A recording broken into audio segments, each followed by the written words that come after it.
আসসালামু আলাইকুম। সম্মানিত বন্ধুরা, দেখতে পাচ্ছেন একটি বড় পাহাড় এটা। তো আমি আসলে কাজ করতে, করতে এখন চলে আসছি পাহাড়ি এলাকায়। তো যারা সৌদি আরবের মরুভূমিতে ইতিপূর্বে কাজ করছেন তারা হয়তো জানেন, তাদের অভিজ্ঞতা আছে। তো সৌদি আরবে কিন্তু এরকম পাহাড় অনেক আছে, অনেক আছে। তো আসলে আমরা মূলত যে ওয়েল্ডিংটা করতেছি এরকম পাহাড় আরামকো কোম্পানি এরকম পাহাড় কেটে, কেটে পাহাড়ের উপর দিয়ে রাস্তা তৈরি করছে। এদিক দিয়ে আমরা এখন কাজ করতেছি। তো আসলে পাহাড়টা সাইডে, এটা আমার কাজের সাইডে পড়ে নাই। তো সামনে যে পাহাড়গুলো আছে এগুলো আসলে অনেক রকম পরীক্ষা-নিরীক্ষা বা অনেক রকম বাধা বিপত্তি পার হয়ে আরামকো ওখানে কাজ করতেছি। আরামকো পাহাড়গুলো কেটে, কেটে রাস্তা বানিয়ে দিছে আমাদেরকে।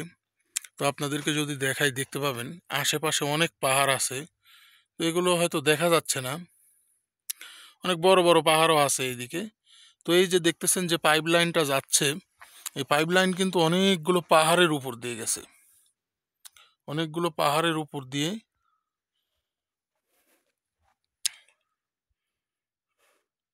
তো এই পাহাড়টা হলো তার মধ্যে সবথেকে উঁচু এবং বড় পাহাড়। এই পাহাড়ে উঠার মতো কোনো রাস্তা নেই সাইড দিয়ে। আমরা কালকে অনেক চেষ্টা করছি উঠার জন্য, তো আসলে পারি নাই। পাশে যে ছোট পাহাড়টা দেখতেছেন ওটাতেও উঠার মতো কোনো রাস্তা নেই। সবগুলো বন্ধ।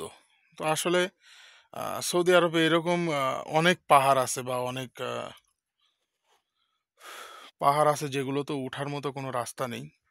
তো সামনে একটা আরো বড় পাহাড় আছে, ওটাতে হয়তো আপনাদেরকে আরো ২-১ দিন পরে দেখাইতে পারবো। এই যে পাশে ছোট, ছোট দেখতেছেন টিলাগুলো, এগুলোও পাহাড়। এগুলোতে উঠার রাস্তা আছে, এগুলোতে উঠা যায় কিন্তু অনেক পরিশ্রম করতে হয়। তো এই যে দেখতেছেন এই পাহাড়ে ওঠার কোনো রাস্তা নেই। তো যারা সৌদি আরবে আছেন বা যারা সৌদি আরবে ইতিপূর্বে মরুভূমিতে কাজ করছেন তারা হয়তো জানেন যে আসলে সৌদি আরবে কত পাহাড় আর ওঠার মতো কেমন পজিশন বা থাকে। তো যেগুলো ছোট পাহাড় থাকে এগুলোতে সৌদিরা গাড়ি নিয়েই উঠে যায়। গাড়ি নিয়েই তারা ওঠে। তো সকলকে শেয়ার করলাম সৌদি আরবের একটি ঐতিহ্যবাহী বিষয় নিয়ে। তো সকলে ভিডিওটা লাইক, কমেন্ট, শেয়ার করবেন। ভালো লাগলে অন্য বন্ধুদেরকে দেখার সুযোগ করে দেবেন। তো এ পর্যন্তই। খোদা হাফেজ। পরবর্তী আরো কোনো ভিডিওতে দেখা হবে। সে পর্যন্ত সুস্থ থাকবেন, ভালো থাকবেন। আসসালামু আলাইকুম।